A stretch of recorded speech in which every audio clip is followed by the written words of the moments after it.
Buenos días, buenas tardes, buenas noches. Estamos con Andrés Barrientos. ¿Cómo va, Andrés? Tanto tiempo. Hola Karina, mucho gusto y un saludo a todos los que nos están viendo en esta transmisión. Dale. Che, hace un montón de tiempo, bueno, Andrés es un conocido analista político chileno. Hicimos algunas entrevistas con él para La Derecha Diario, cuando ni soñábamos con este presente chileno. Y está como loco explicándole al mundo desde la elección constituyente, que lo estoy persiguiendo, pero está como loco explicándole al mundo lo que nadie se puede explicar, que es qué pasó con Chile. Es muy difícil, la vez pasada lo hablábamos con otros analistas, porque Chile nos quemó todos los papeles del análisis político, de la ciencia política. Nosotros hablamos, Andrés, cuando fue el estallido, y vos nos explicaste cómo, digamos, el disparador como excusa y qué es lo que había pasado, y un poco introdujiste la idea de la revolución molecular, de que algo estaba pasando, y lo dijiste en un momento en el que nadie hablaba, y ahora está todo el mundo hablando por lo que ocurrió en Colombia, por Ecuador. ¿Cómo explicás, mirando poniéndote desde lo que pasó hoy, mirando para atrás, el estallido chileno? Bueno, Karina, yo creo que explicar este fenómeno es bien complejo. Yo siempre lo he dicho que es complicado tratar de circunscribirlo a una forma, a un modelo determinado. Sin embargo, hay muchos elementos que uno puede ir rescatando, detectando y también mostrándolos para hacer un análisis distinto. Por ejemplo, en Chile en general se habla y me refiero a los medios hegemónicos, se habla del estallido social, ¿ya? Y ese es el relato oficial es el estallido social. Un grupo de personas se molesta por la injusticia y la desigualdad, se levantó para cambiar definitivamente el modelo político, económico y social. Ese es el relato oficial y ese lo tomaron las izquierdas y las derechas que comparten el poder en el Congreso principalmente y las fuerzas políticas actuales. ¿Ya? Ese es el relato oficial. Y el relato oficial tiene, como siempre, tiene muchas cosas que no se abordan. Por ejemplo, la naturaleza de la violencia.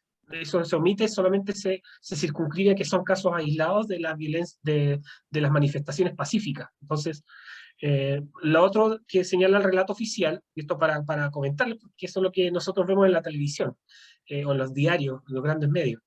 El relato oficial también indica que hay mucha desigualdad, muy general, por supuesto. El relato oficial dice que el modelo económico es injusto también.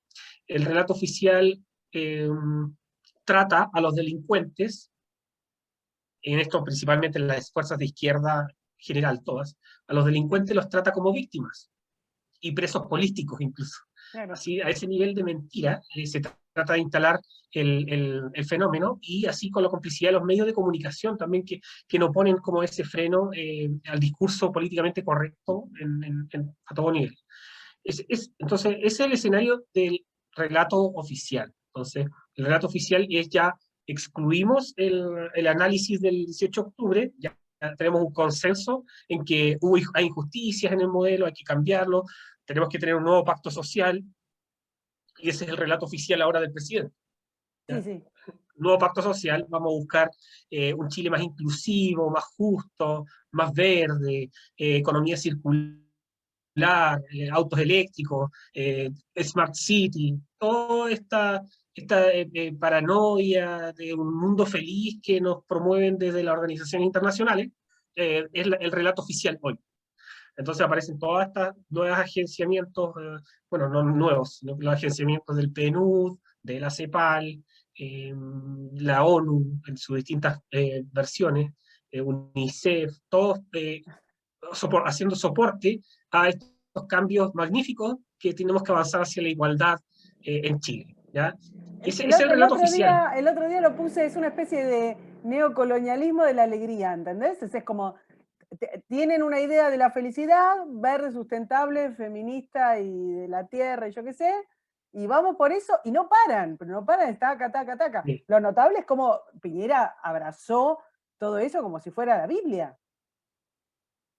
Sí, bueno, yo creo que hay una cuestión de la personalidad que se da respecto a salvar el mandato presidencial. ¿Sí? Aquí hay que ser súper claro. Aquí, a mi juicio, hubo un golpe de Estado posmoderno en el cual, mediante distintas tácticas de guerrilla, de miedo, política, de todo tipo, se instaló el cambio de la legitimación del poder. Entonces, el poder ya no es de parte del presidente, no lo ejerce, y está ejercido bajo las bases ciudadanas que promovían la violencia o el cambio hacia algo nuevo. Y ese algo nuevo no está definido, ¿eh?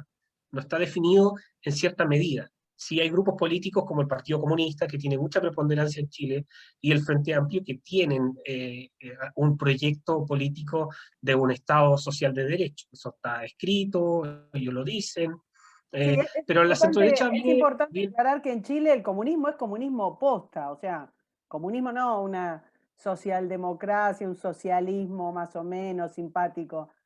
Es fuerte el comunismo, comunismo, y es aceptado así. Exacto, el Partido Comunista no ha cambiado sus principios y siguen impulsando las luchas sociales que ellos consideran que son pertinentes, y en sus congresos, ellos en general siempre posterior a cada congreso del Partido Comunista emiten un acta que es pública y uno la puede leer y revisar cuáles son las bases de su proyecto político. Y ahí uno entiende que ellos nunca han renunciado a la lucha de clase. La lucha de clase es algo que promueven.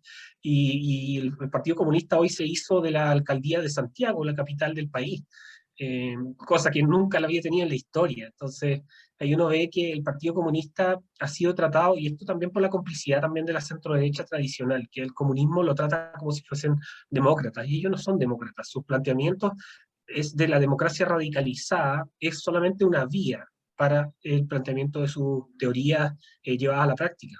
Entonces son tratados como demócratas, y ellos en el juego democrático ingresan al sistema y son tratados como meros demócratas más que tienen una visión distinta de la sociedad, pero que no van a suponer grandes riesgos. Entonces, ese es el panorama. Hay un relato oficial instalado que muchos hemos tratado no solo yo, sino que hay muchas personas también que han estado trabajando para desmantelar en cierta medida este relato oficial del estallido social, que no fue un estallido, no fue algo espontáneo. Esto es algo de larga data, años de adoctrinamiento, generaciones nuevas que realmente están lavadas de cerebro. No hay razones, no hay gráficos que se puedan entender, y esa no razón hace que también se impulse la emotividad, la emocionalidad, respecto a borrar un periodo de la historia que ha sido de los peores que hemos tenido en nuestra historia, que con Salvador Allende, y que tuvo que reestructurarse el Estado de Chile después con el gobierno militar.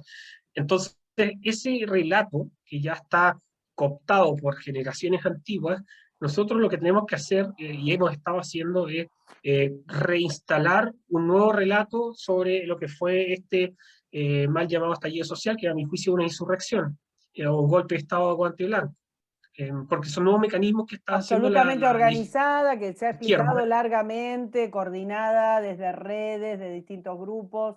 Eso te lo quiero consultar, porque algo similar a esto se vio, se está viendo en Colombia, se vio en Ecuador, y, y sin embargo, como que cuando uno plantea este tema es como conspiranoico, como que no, como que uno no entiende la demanda de la calle, la demanda social.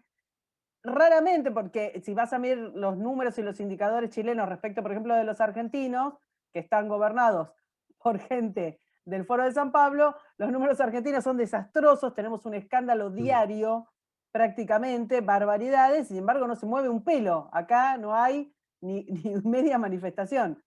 ¿Cómo se puede explicar esta coordinación que ustedes vivieron perfectamente, que se supo un incendio que estaba planificado, una salida de hashtag perfectamente organizada, el tema de la quema de las estaciones, o sea, toda esa coordinación que se vio luego y que no se pudo prever o no se quiso prever? ¿Cómo la podés explicar a lo largo de lo que está pasando en América Latina?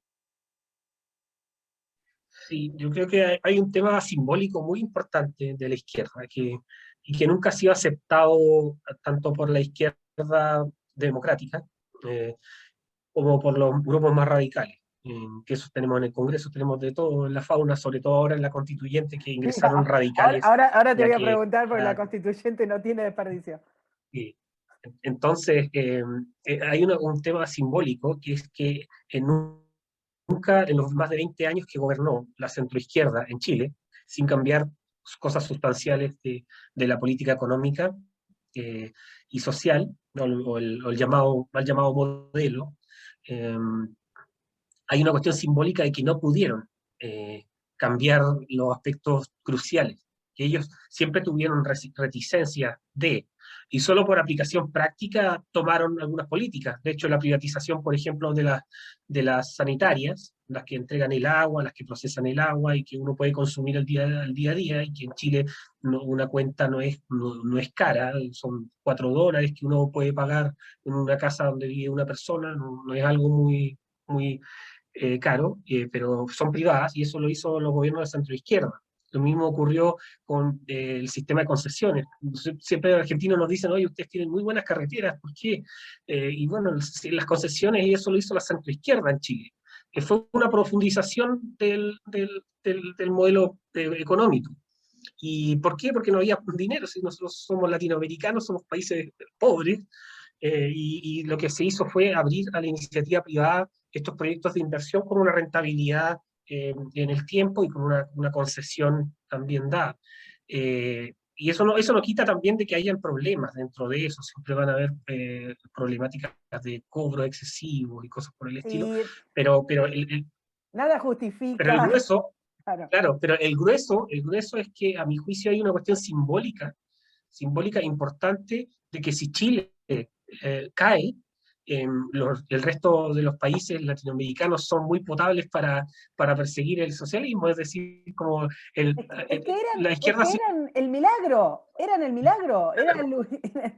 el lugar que tenía, bueno, algunas cosas simbólicas, como bien estás diciendo, el tema de concesiones, el tema del sistema jubilatorio, También. De que le hecho, hicieron eso pelota particularmente, en pocos meses, empezar a permitir que la gente retire, creo que ya van 3 veces, ¿no?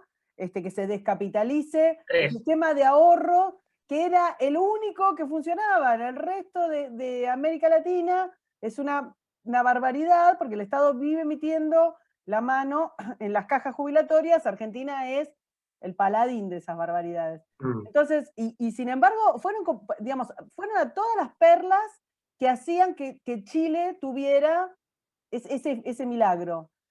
¿Cómo no se logró transmitir y, eso respecto de lo que nos estaba pasando a nosotros, o a Bolivia, o a Perú, o bueno, a Venezuela, Ecuador? ¿Cómo pasó?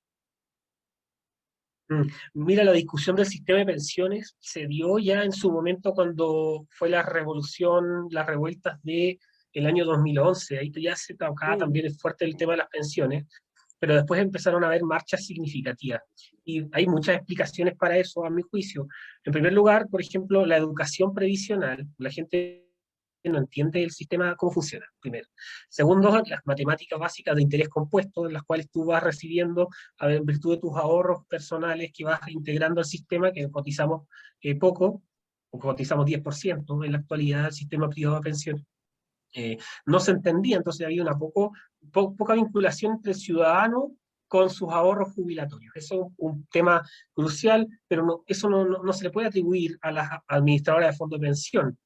Eso, la administradora de fondo de pensión tiene que cumplir lo que dice la ley, y si emiten opinión son sancionadas. Por lo tanto, ahí hay un rol de la superintendencia, por ejemplo, hay un rol del gobierno, hay un rol también de los sostenedores de la toma de decisiones políticas, diputados, senadores, etcétera. Claro. Y también la sociedad civil, por supuesto. Ahora, ese es un tema, hay una ignorancia tremenda en términos de operaciones básicas matemáticas. La gente no tiene esa vinculación estrecha entre su ahorro, que es personal. De hecho, el primer mito que se tuvo que tratar de derribar es que, porque la izquierda estaba controlando el discurso, era que la AFP robaban. Entonces, como que a ti te sacaban el 10% y era un robo, y que la AFP rentaba tu dinero, y tú tenías posteriormente una pensión de miseria, lo cual era falso. José Piñera, que fue el creador del sistema, eh, participó en un canal de televisión para desmitificar todos esos conceptos, y ahí la gente, de hecho las mismas encuestas cambiaron de percepción y la gente empezó a entender de que los fondos eran de ellos, pero es para la pensión futura. Y por ejemplo, lo mismo que si una pensión era baja, si era baja, la gente no entendía que era porque tenía grandes lagunas en las cuales no cotizó, por lo tanto hacía complejo el cálculo final. Entonces, como son promedios también y se trae los fondos a precio actual cuando empiezas a recibir la pensión, hay un tema importante. Entonces, la informalidad es un tema. Entonces, atacaron la AFP cuando las AFP funcionan bien, atacaron, y el problema es la falta de cotización, que es baja, es 10%, no 18% como recomienda la OCDE.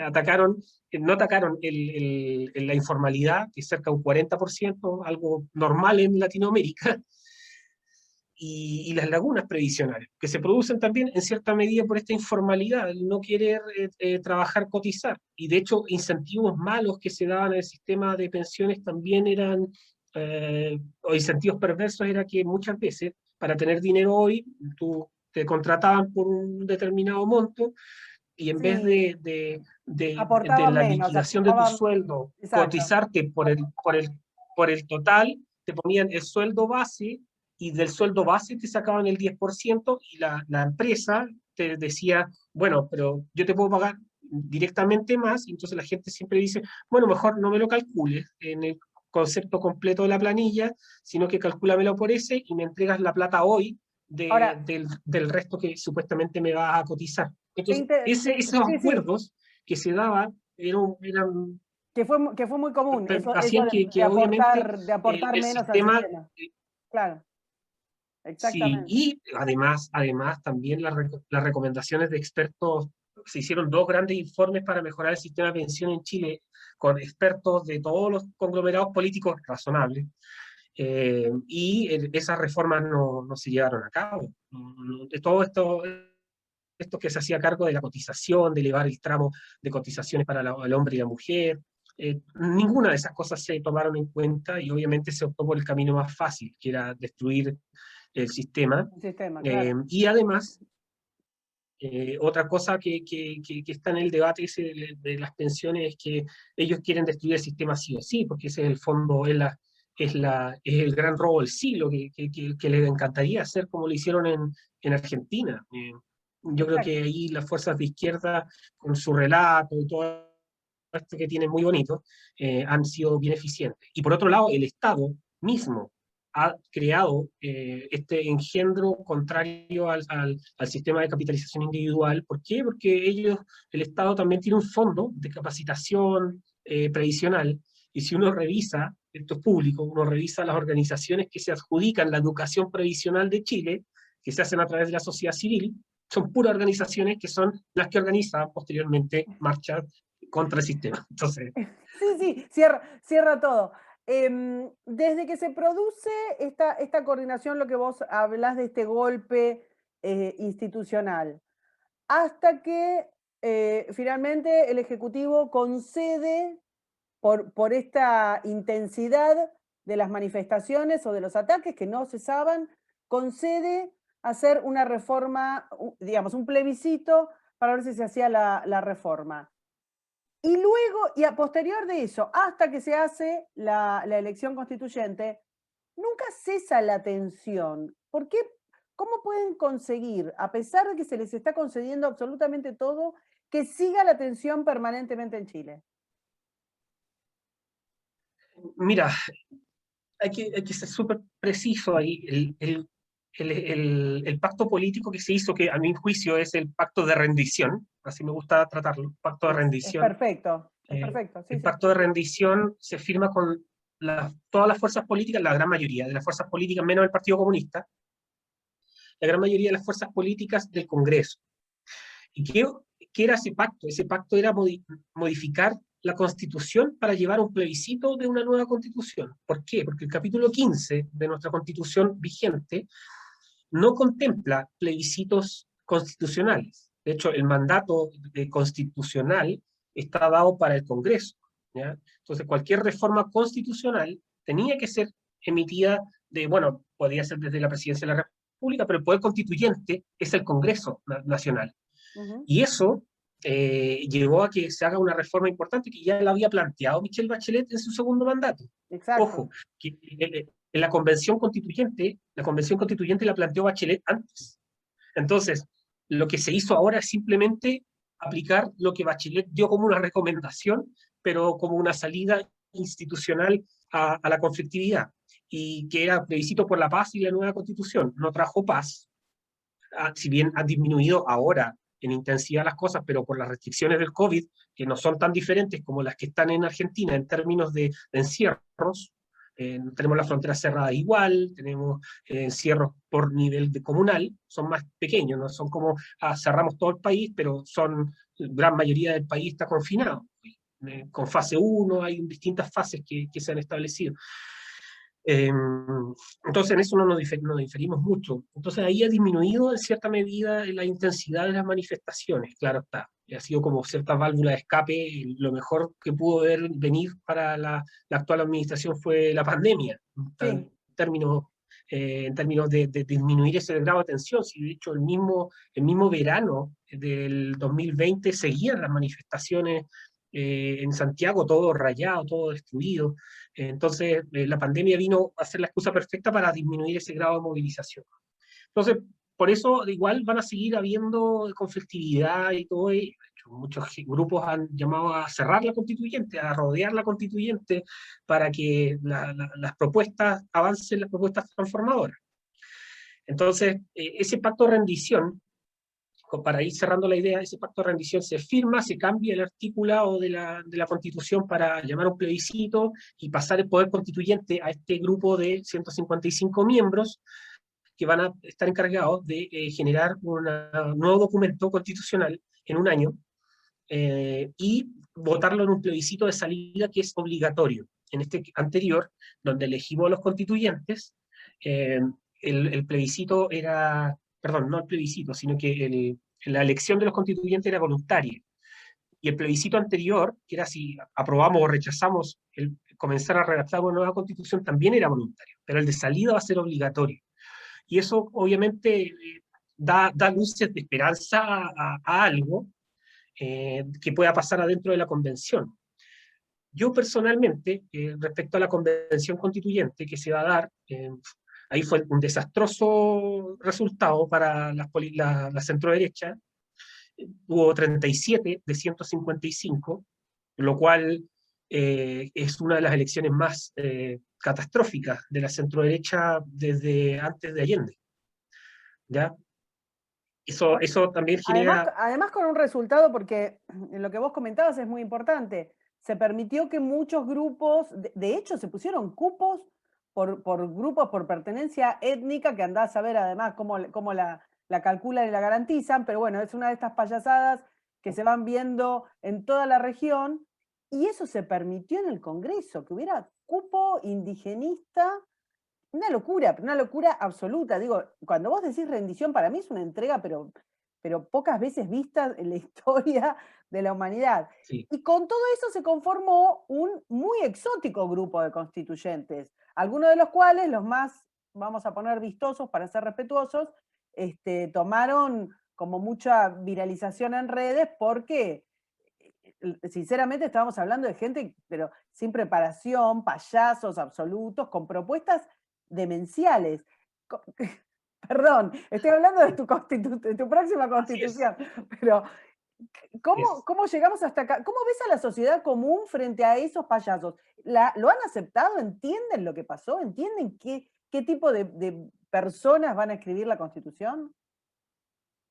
Sí, mira, lo que ocurrió en Chile es el paraíso delesiano de Deleuze me refiero. Sí. Chile es el paraíso delesiano de llevar la demencia a, eh, a la toma de decisiones políticas. Por eso es tan fragmentado, por eso Andrés, yo siempre el, el- te robo porque te encanta, digamos, los de constructivistas, sos un fanático de ese grupo social tan el- lindo, es, de es Guattari, que, es de que, es Deleuze. que, sí, es que tú lees tú tomas lectura de esa demencial teoría que plantean Y es todo lo que está pasando en este país. Ese paraíso de las cuotas, de las minorías, de todo ese paraíso de la democratización de toda la vida y de la politización del ser Sí, sí, humano, sí.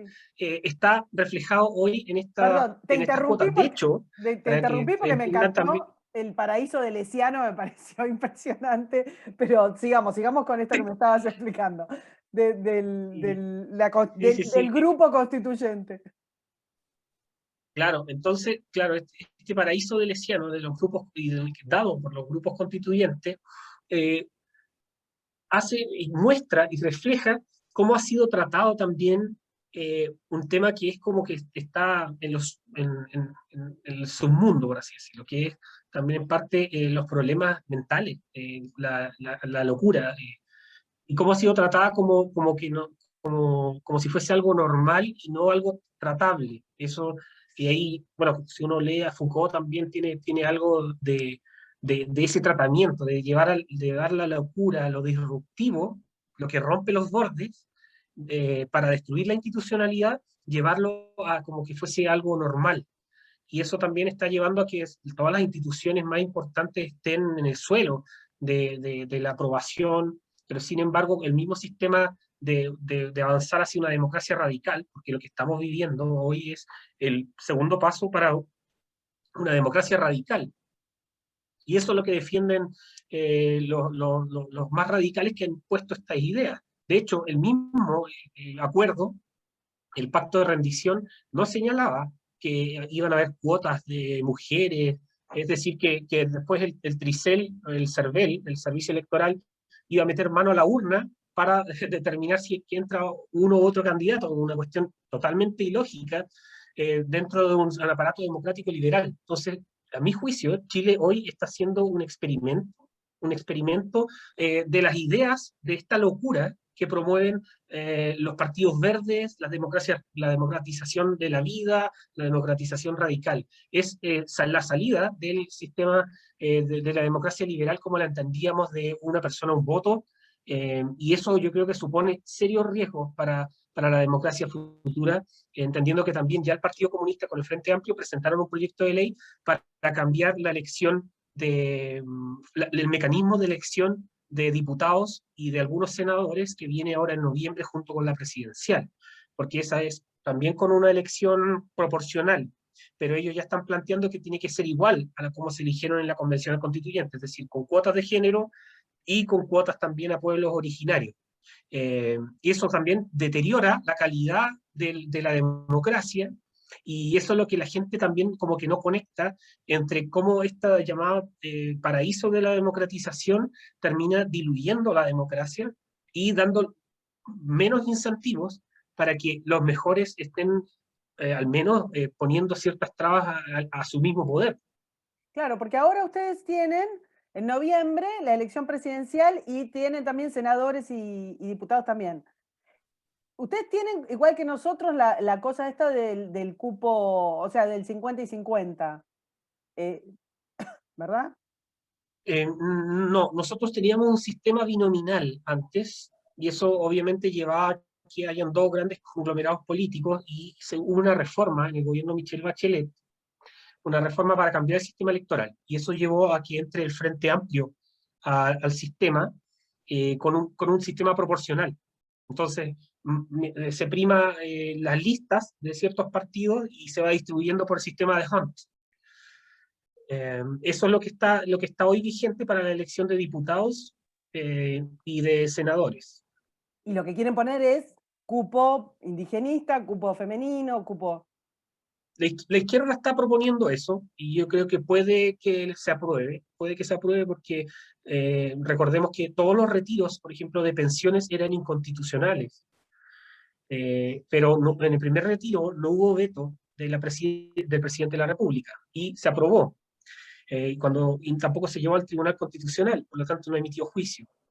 Y después este último retiro, entendiendo que ya era inconstitucional, el presidente presentó un veto para el tercer retiro y se la fue a jugar con el Banco Central, perdón, con el Tribunal Constitucional, y el Tribunal Constitucional falló de forma política. Y eso fue algo que igual fue potente en términos de la naturaleza del Tribunal Constitucional, como que el Tribunal Constitucional antes siempre fallaba en rigor de derecho, y en esta oportunidad hubo algunos argumentos que entregaron, a mi juicio, que eran políticos. Y eso ya también muestra que está acorralada la institución, el Tribunal Constitucional, por la mayoría de los constituyentes de izquierda, tiene que ser eliminado, porque en este caso para ellos es una tercera cámara, y visto así, como tenemos diputados, senadores y Tribunal Constitucional, visto así es una traba para las grandes transformaciones. Claro, porque ahora, digamos, teniendo prácticamente toda la institucionalidad eh, acorralada o vigilada o con tan poca posibilidad de moverse, ¿qué posibilidades tienen reales de que las presidenciales tengan algo que no sea una expresión de esta sinergia, ¿no? De estos grupos pequeños, porque convengamos que lo que creció enormemente en la constituyente fueron pequeños grupos muy atomizados, los independientes. ¿Cómo ves Sí. esto frente a la presidencial? Mira, yo creo que la conflictividad se va a dar muy potentemente entre los que son los asambleístas constituyentes, los convencionales constituyentes, como le llamamos acá, y el Congreso. El rol de los egos son 155, más 155 acá, tenemos políticos por todos lados, estamos aprendiendo de ustedes.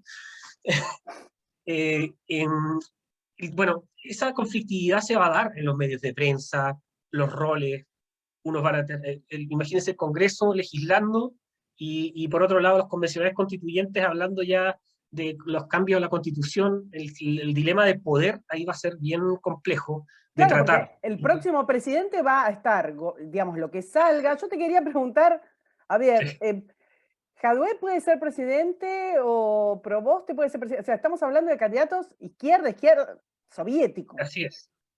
De hecho, Y mientras digamos, mientras ese presidente, el que sea, esté gobernando, vas a tener digamos, al Congreso Constituyente a los tiros. Es como muy exacto. complejo. Sí, yo respecto a los convencionales constituyentes tengo una teoría, más allá de mi análisis, es que esta excesiva fragmentación le puede jugar en contra para llegar a acuerdos respecto a las temáticas de la Constitución. Eso es un punto. Y si vamos por Chile, que es la lista de centro derecha tradicional, con algunos que otros independientes, si es que actúan de forma coordinada, pueden que logren algunas cosas interesantes, ¿ya? Porque dada todas las propuestas y la locura que se da entre todos estos distintos grupos, eh, puede que haya también gente que sea razonable en algunos independientes, por supuesto. Y por otro lado, en los términos presidenciales, efectivamente, la izquierda radical tiene posibilidades dentro de las encuestas, por lo menos. Yo no soy muy afín a seguir a las encuestas hegemónicas porque siempre tienen como objeto más instalar agenda, y se ha demostrado en Chile también que los convencionales constituyentes acertaron cero, sobre todo por la irrupción de la lista del pueblo, que es una lista muy heterogénea de gente de izquierdas. Entonces, ahí yo lo que veo es que vamos a tener un escenario extremadamente polarizado. Si el 2017 fue polarizado entre Piñera y Guillé, la elección de noviembre va a ser con todo, es decir, socialismo, libertad, tal como está ocurriendo algo así como en Perú en estos momentos, y vamos a ver qué va a ocurrir. Yo creo que la gran oportunidad que tenemos es que ganemos un Congreso, renovemos un Congreso mucho más serio. Es difícil, sí, la tarea, pero yo creo que esa es la vía que tendría que avanzar la centroderecha en Chile, que igual yo la veo demasiado debilitada ideológicamente y en forma práctica. Claro, porque realmente, si hay algo que está pasando, es que de alguna manera, mira, había un presentador chileno muy conocido que hizo una nota en un diario argentino estos días, este fin de semana, que es Tomás Moschiati.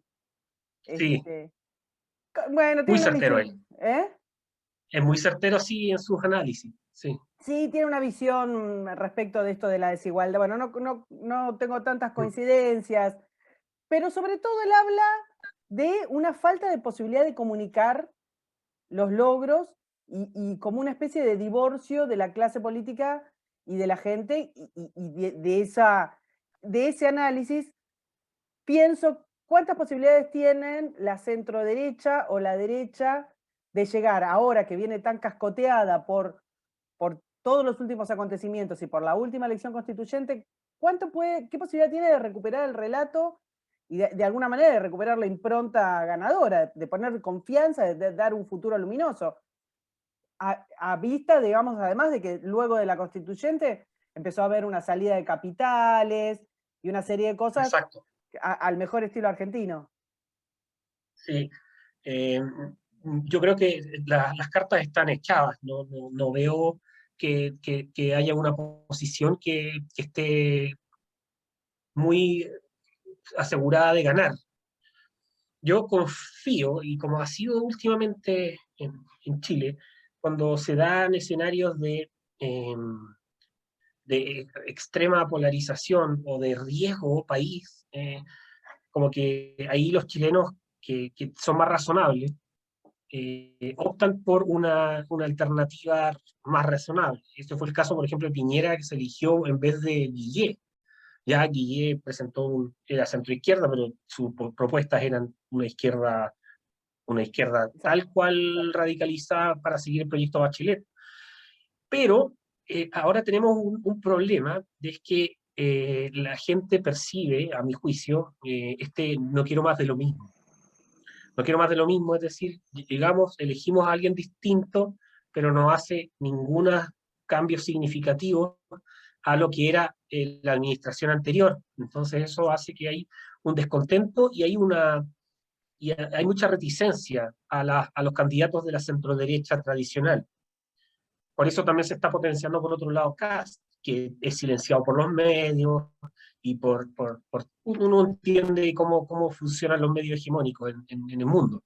Entonces, yo veo que dependiendo de cómo se instale el riesgo país, en este caso con Pamela Giles o con el candidato Jadwe, es decir, que llegue el comunismo de nuevo a Chile, de hecho, Allende no era comunista, era socialista.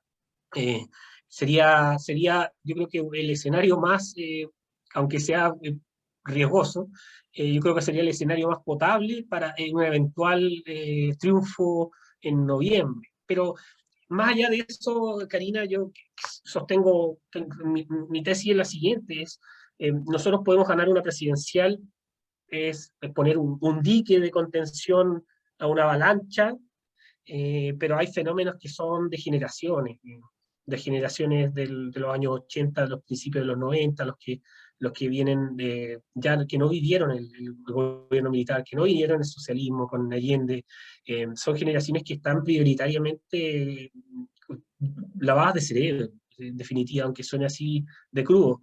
Eh, por lo tanto, un dique en esta elección no necesariamente hace un corte en un proceso político que estamos viviendo de transformación mental y también que produce después, permea en las instituciones.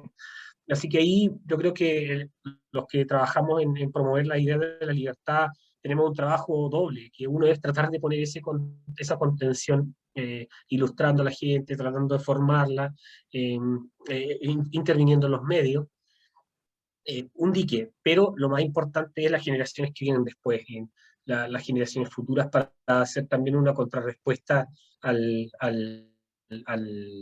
y una alternativa de esperanza también a algo distinto a todo el poder hegemónico de la izquierda que hay actualmente.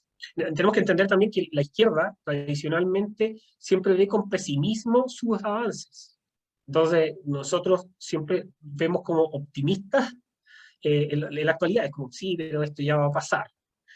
Pero ellos, sus avances, lo ven con muchas reticencias, como tenemos que extender los límites de lo posible, por lo tanto, una Bueno, ganada es también tiene como, que ver con queríamos más, que y la nosotros en general somos naturaleza, algo. la naturaleza de la izquierda es el conflicto, digamos, no hay manera de que no puedan, de que no huyan hacia adelante. No hay una estabilidad en la izquierda, no hay un momento que consiguen aquello que querían. Siempre, además, porque lo que consiguen que querían es un desastre, como lo sabemos, y fracasan absolutamente. Entonces, siempre va a haber que echarle la culpa a alguien y siempre va a ser necesario un conflicto, y no hay manera de que la izquierda no esté en conflicto. Sí, un poco es preocupante esto que está Exacto. pasando en toda la región. Vos pensás que, ¿qué pasa? O sea, vamos a suponer que Así es. gane Keiko en Perú. Bueno, ¿cuánto va a tardar en tener un estallido similar al de Santiago? Qué puede, o lo mismo si gana algún candidato razonable, que no sea, digamos, un pichón de Stalin en Chile. ¿Cuánto tiempo más puede resistir? Esto que estás diciendo vos es exacto. Vos podés ganar una elección y por el miedo de la gente, por el contraste con otros países y demás. Ahora, una vez que tenés eso, la gente que te votó quiere seguir trabajando, estudiando, haciendo su vida, qué sé yo, y después tenés un 50%, 40% de la gente que está dispuesta a vivir prendiendo fuego a la calle. Es muy complejo. Te pido una reflexión de esto para terminar, para cerrar. Seguramente te voy a seguir preguntando porque siempre es fascinante hablar con vos y siempre tirás unas ideas fenomenales. Pero bueno, nada. Sí, muchas gracias, Karina. Y para ir cerrando, yo creo que la reflexión que tenemos que hacer es que, en primer lugar, el poder se ha diluido. Y esto, bueno, lo ha trabajado Bauman muy bien, en esto de la modernidad líquida. Y esta dilución del poder, eh, bueno, Moisés Naím también, ahí le recomiendo leer a Moisés Naím el tema del poder, el concepto del poder, se ha ido diluyendo en las instituciones, no formalmente, pero sí como el poder práctico, por así decirlo, la llevada del poder hacia la práctica. Y en eso yo creo que tenemos como sociedad civil una tarea titánica porque la izquierda siempre tiene una concepción fragmentaria con distintas causas y luchas, hoy al menos, pero tienen un objetivo común que es la destrucción o eliminar el sistema neoliberal impuesto desde el consenso de Washington, etc. Y si bien nosotros creemos que no tenemos un sistema de mercado ideal, etc., nosotros también tenemos que entender cómo se maneja esta horizontalidad que se está dando hoy. La izquierda nunca ha renunciado, y eso también yo cuando me refiero a tratar a los totalitarios de siempre como demócratas, ¿por qué? Esa pregunta, es que la izquierda nunca renunció a la violencia como método de acción política. Es útil. Puede que un partido formal no promueva la violencia, pero la ausencia de discurso te hace apoyarlo igual, en cierta medida, porque te es útil para tus prácticas posteriores, de tus reformas, de tu profundización hacia cambios sustantivos.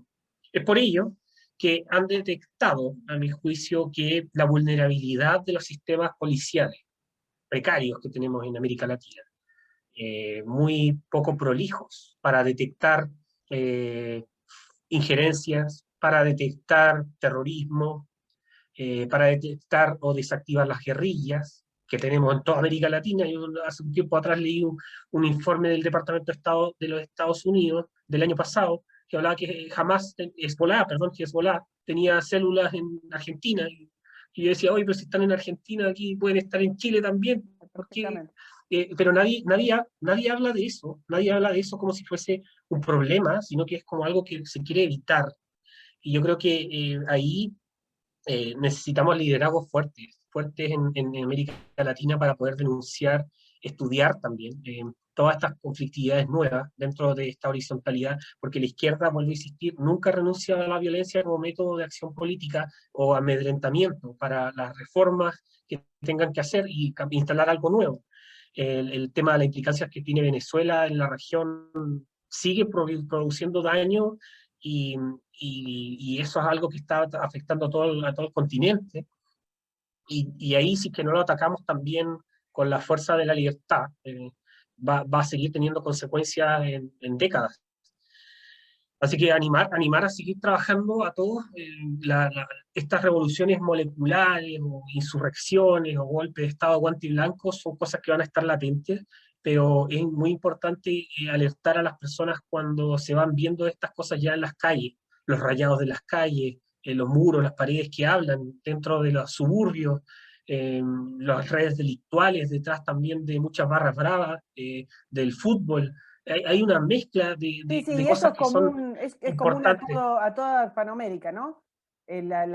Sí, sí, sí. Esa alianza entre fuerzas, si querés, parapolíticas que están enquistadas en las barras bravas del fútbol. Bueno, el narco, que es también de esa enorme exportación venezolana, Claro, que también desgraciadamente está atravesando Colombia en este momento, casi lleva más de un mes de tragedia tras tragedia. Sí, es cierto, son como muchos elementos. Andrés, yo te agradezco muchísimo el tiempo, sé que estás con muchas entrevistas, sos uno de los analistas más lúcidos para explicar el fenómeno de Chile, que es un fenómeno para entender mundialmente. Así que seguramente te voy a volver a molestar, más, por supuesto. más cerca de las elecciones, pero bueno, te agradezco mucho estas reflexiones y nada, nos vemos la próxima. Ya pues, Karina, que está muy bien. Muchas gracias. Un beso. Chao, chao.